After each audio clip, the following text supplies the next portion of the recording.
So exercise 8.1 question number 11, ये एक true and false question है। इसमें आप देखें और स्टेटमेंट को पढ़ें और बताएं कि वो ट्रू स्टेटमेंट है या फॉल्स स्टेटमेंट है। तो पहली जो स्टेटमेंट है वो ये है, the value of tan A is always less than 1।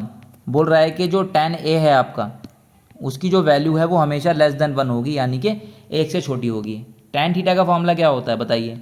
tan theta यानी कि tan किस पे डिपेंड करता है? परपेंडिकुलर अपॉन बेस पे डिपेंड करता है। ठीक है, तो ये हमारे पास फॉर्मूला हमें पता है।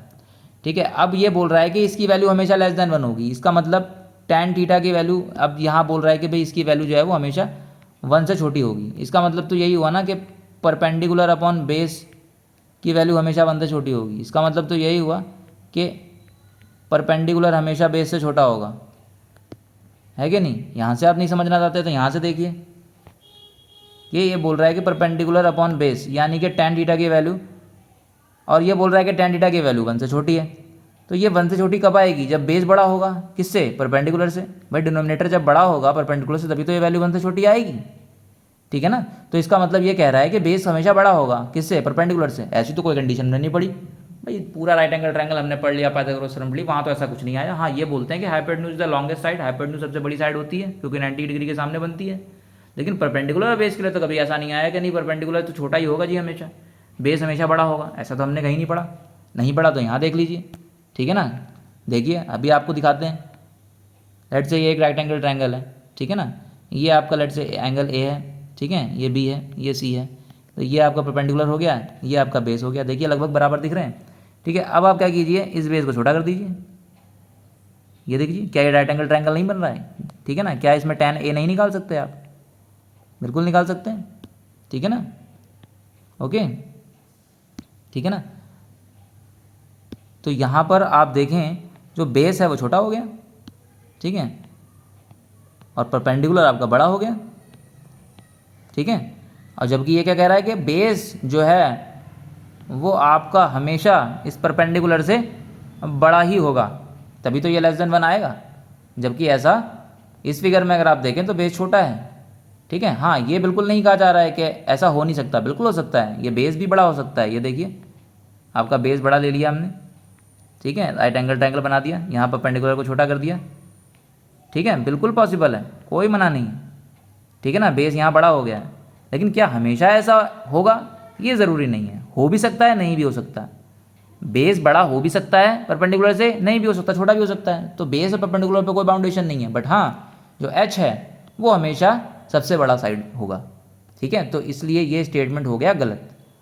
ठीक है, ये इस वर्ड की वजह से गलत हो गया। ये बोल रहा है कि भाई ऑलवेज लेस देन 1, नहीं, हमेशा वो नहीं होगा। हमने देख लिया है बेस छोटा भी हो सकता है। बेस अगर छोटा होगा तो tan थीटा की वैल्यू 1 से ज़्यादा भी हो सकती है, 1 के बराबर भी हो सकती है। अगर परपेंडिकुलर बेस बराबर हो गया तो 1 के बराबर भी हो सकती है। ठीक है, तो इसलिए ये स्टेटमेंट हो गया आपका फॉल्स। क्लियर है? रटना नहीं है आपका कुछ भी। ठीक है, आपको पता होना चाहिए कि स्टेटमेंट फॉल्स है तो क्यों है। ठीक है, क्लियर? नाउ नेक्स्ट स्टेटमेंट देखते हैं कि क्या है। नेक्स्ट स्टेटमेंट में वो कह रहा है कि वैल्यू आपको दी है सेक ए की। सेक ए की वैल्यू आपको दी है, कितनी दी है? 12/5, 12/5 फॉर सम वैल्यू ए। ठीक है, एंगल कुछ भी हो सकता है। ठीक है, लेकिन आपको दे दिया कि भाई सेक ए की वैल्यू ये है ना। इसको भी वैसे ही करते हैं कि भाई सेक थीटा का फॉर्मूला क्या होता है?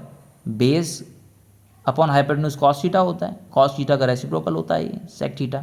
तो ये हो गया H/B।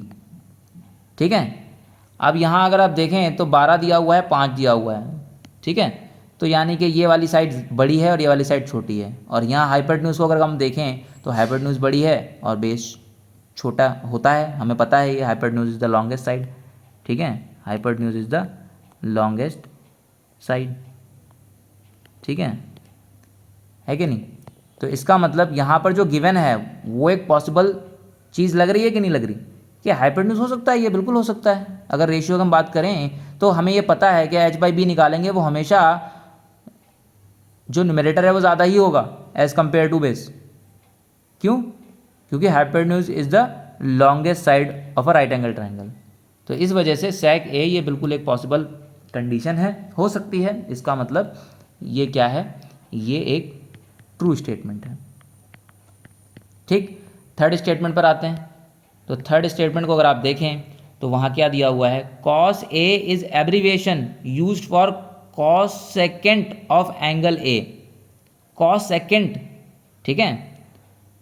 तो ये बोल रहा है कॉस सेकेंड, मतलब कॉस का जो फुल फॉर्म है वो दिया हुआ है कॉस सेकेंड, ठीक है।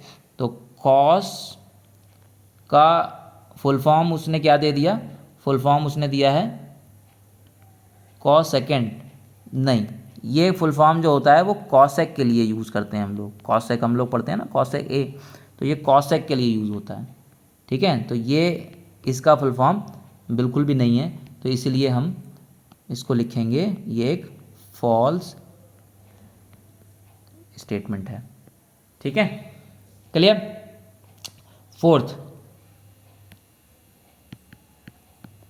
फोर्थ स्टेटमेंट में वो बोल रहा है cot A is the product of cot and A, बोल रहा है कि भाई कहीं अगर कॉट ए लिखा हुआ देखे तो इसका मतलब ये होता है कॉट इंटू ए, मतलब मल्टीप्लाई ए।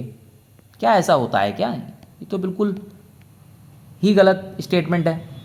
क्यों क्यों गलत स्टेटमेंट, अरे भाई ये तो एक ऑपरेटर की तरह बिहेव करता है कि भाई कॉट ए, ये आपका यहाँ पर एक एंगल है, this is your angle, angle पे ऑपरेट करके आपको क्या देता है, एक वैल्यू देता है हमको, यहाँ पर क्या मिलता है, एक वैल्यू मिलता है, ये कोई मल्टीप्लाई थोड़ी है, ठीक है ना, बिल्कुल बेसिक है ये तो, ठीक है ना, क्लियर।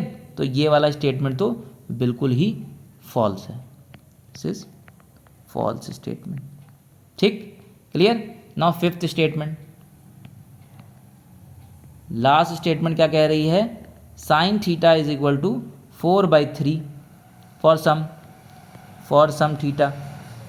अभी देखा हम लोगों ने साइन थीटा का फॉर्मूला क्या होता है, परपेंडिकुलर अपॉन हाइपोटेन्यूज, नीचे क्या होगा हाइपोटेन्यूज, डिनोमिनेटर हमेशा बड़ा होगा, ओके। और यहाँ देखें अगर आप तो डिनोमिनेटर छोटा दिया हुआ है, क्या और ऊपर क्या है परपेंडिकुलर, तो क्या हाइपोटेन्यूज परपेंडिकुलर छोटी हो सकती है क्या, कभी नहीं हो सकती, ठीक है ना। तो ये रेशियो बिल्कुल गलत है, ठीक है। क्यों गलत है, यहाँ पर क्या दिया हुआ है 4, ऊपर दिया है 4 और नीचे दिया है 3, तो इसका मतलब ऊपर बड़ा है और नीचे छोटा है, यानी हाइपोटेन्यूज छोटी दिखा दी, और हाइपोटेन्यूज छोटी नहीं है, ठीक है, कभी नहीं होगी, hypotenuse is the longest side of right angle triangle, तो इसलिए ये स्टेटमेंट फॉल्स हो गया, ठीक है। तो ये बड़ा ही ईजी एक्सरसाइज था, ठीक है, और इसमें सारे क्वेश्चन को अगर आप ध्यान से देखें तो 2-3 क्वेश्चन इंपॉर्टेंट हैं, अच्छे हैं, उनको आप प्रैक्टिस कीजिए, बाकी क्वेश्चन को भी आप प्रैक्टिस कीजिए, ठीक है।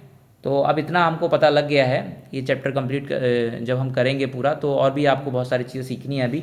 तो आपको 8.1 में आपको क्या सीख गए हैं आप कि भाई ट्रिग्नोमेट्रिक रेशियो क्या होते हैं, मोटा मोटा आपको पता लग गया है कि एक राइट एंगल ट्रायंगल की जो साइड है उसके रेशियोज़ को ही हम ट्रिग्नोमेट्रिक रेशियो बोलते हैं, अलग अलग अरेंजमेंट बनते हैं, टोटल देयर आर 6 कॉम्बिनेशन, 3, ठीक है, 6 आपके कॉम्बिनेशन बनते हैं, 6 आपके ट्रिग्नोमेट्रिक रेशियोज़ भी होते हैं, ठीक है ना। और वो कैसे निकलते हैं, किस तरह से क्वेश्चन उसमें बन सकते हैं, वो आपने 8.1 में देखा, ओके। सो अब हम देखेंगे आगे 8.2, ठीक है। तो एक 8.2 का इंट्रो आपको देंगे, उसके बाद फिर 8.2 स्टार्ट करेंगे, ओके, ठीक।